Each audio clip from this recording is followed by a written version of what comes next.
What the hell? What do castles and culture have to do with demons? Don't know, but we're about to find out and tell you all about it. Hi, I'm Sarah, and I quit my high paying job in Portugal to come all the way to Japan for a full year with my crazy partner in crime and cameraman, Vash. Himeji is normally skipped in most itineraries, so we're here to show you why you must add it to your trip. Welcome to Himeji. Your first impression of the city hits you right outside of the station, and it only gets better from here. Hey. Right out of the train station, you can see the castle far away. But let's be real. If you're like us, castles come second and food comes first. So our first two stops are for your stomach. The first place is Komi-Kichi. This is an onigiri stand that opened just a few months ago when we were in Himeji, and it's definitely worth it. All the onigiris are made to order and it has all types of combinations. So if you're a rice fan, this is for you. These were probably the best onigiris I actually ate throughout the whole trip of Japan.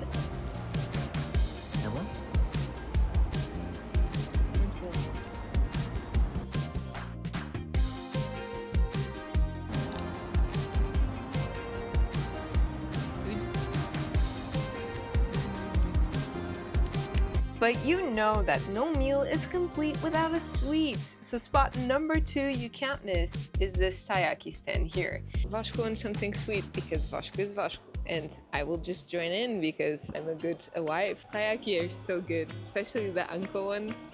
Red bean ones are so nice. You never want to eat it with me. Oh, but I'm the problem, I see. You little redito. A big plus is that these taiyakis are made with rice flour, so they're actually gluten-free, which is very hard to find in Japan. So yeah, plus points. They had one that I never seen before with pistachio and strawberry. We didn't try that one because I love my uncle, so I ate a red bean, and Vasco went for the castado, which he always goes for. And the little taiyakis had like a samurai sword. They were so adorable. So yeah, the castle is obviously the star of Himeji. Even if you tried, you couldn't escape it. The white heron towers over everything. Inside is a full workout for climbing those stairs. And personally, I actually felt attacked by all the watch your head signs because I barely had to duck at all, but okay. And the reason why this is a must for your itinerary is very simple. It dates back to 1609, survived pretty much everything that was thrown at it, and is one of the only original castles in Japan. You need to take your shoes off.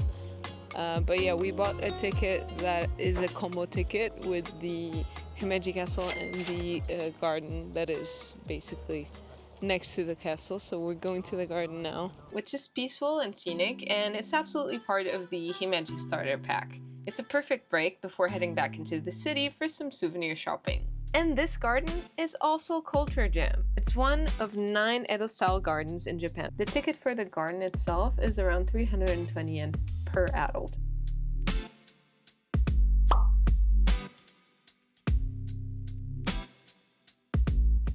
Once you're hungry again, here's a spot you need to add to your maps immediately, especially if you're a meat fan. It has great prices, huge portions, and satisfaction guaranteed. I saw a place called Azumi, which serves Vasco's favorite, yakiniku, which is grilling your own beef. So here we are.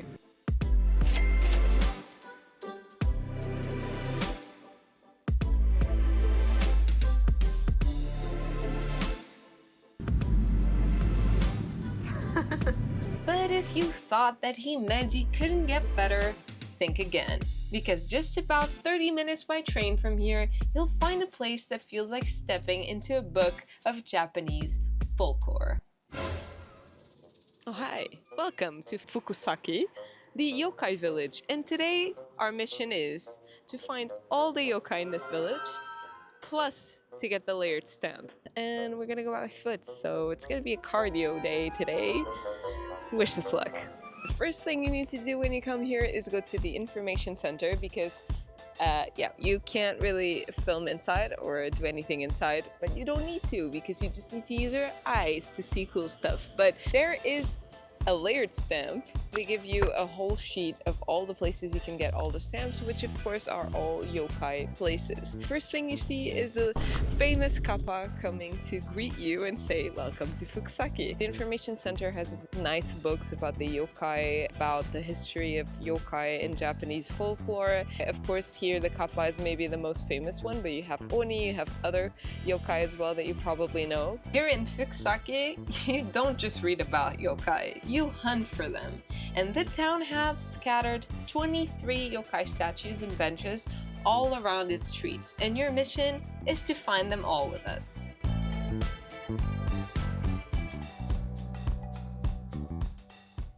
So the next yokai is literally at the entrance of this restaurant. There might be more than one location that has the same stamp, so just be careful with that. It's very fun to see that Fukusaki, which is a very small town, is the birthplace of a folklorist called Kunio Yanagita, often called the father of Japanese folklore. The entire yokai project is the town's way of celebrating him. Word of advice, and something we learned the hard way, so please don't try to walk to all of them. We severely underestimated the time it takes. The last one was like in the middle of nowhere, like the rest, but yeah. Well, right now we're in the middle of nowhere. I can't believe we are in the middle of nowhere trying to find demons. And these ones are just like in the middle of nowhere. Like, these are completely off. And instead, you can rent one of those little electric cars or a bike. They're cheap, they're fun, and it saves you hours of walking.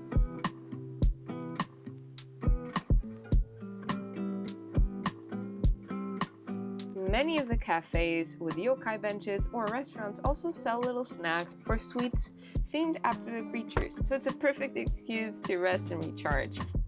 Just grabbed an iced coffee because here is the second stamp. For example, this one is not like on the side of the statue, it's like inside the store.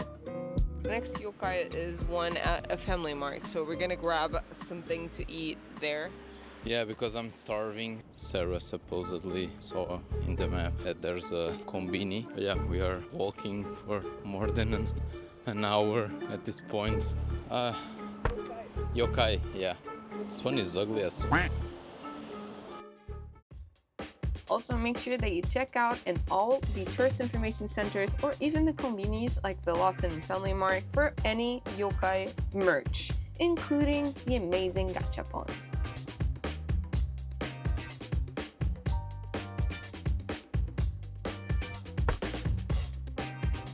Fukusaki's yokai benches are, like we said, scattered in front of cafes, shops, and restaurants. So don't be shy to go inside and ask locals about it, especially for the stamps. So apparently you need to enter the restaurant to ask for the stamp. Sarah, so cute. Show us the stamp. It's almost finished, right? A few moments later. So, Sarah apparently stamped. I stamped it upside down. I'm so sad. I'll try to solve it though. I'll do my best. Gamate.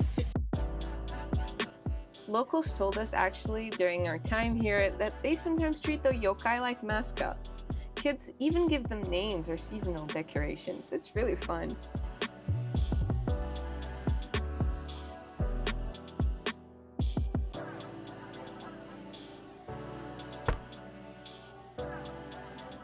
Some of the most famous yokais in this town are for sure the Kappa duo, Gataro, and Gajiro. They are water-dwelling tricksters from Kunio Yanagita's childhood tales. Legend says that these two once frightened kids near the Ishikawa River, but regretted it so much that they showed up at Yanagita's home to apologize, only he had passed away. So Gataro turned to stone, and Gajiro still resurfaces now and then, waiting.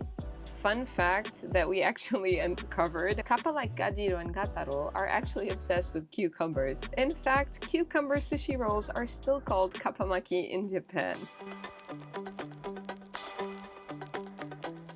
This one was probably Vasco's favorite, the Oni bench. It's a fierce demon, red-skinned, carrying a kanabo, selfieing with a smartphone. So it blends the ancient myth with modern humor. In modern Japan, you'll see them handing out candy during Setsubun, scaring kids in a fun way rather than terrorizing villages. Making my way downtown, walking fast.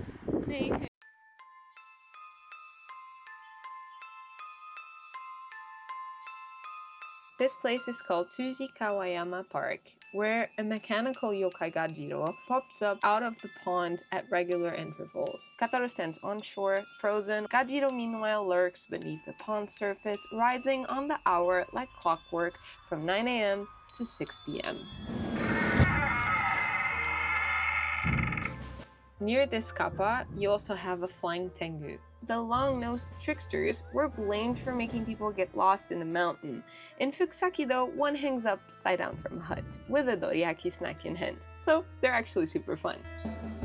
Our final yokai. Since we didn't rent a car, we weren't able to see all the yokai. But hopefully you'll learn something with this video and your experience will be much different. And that's it.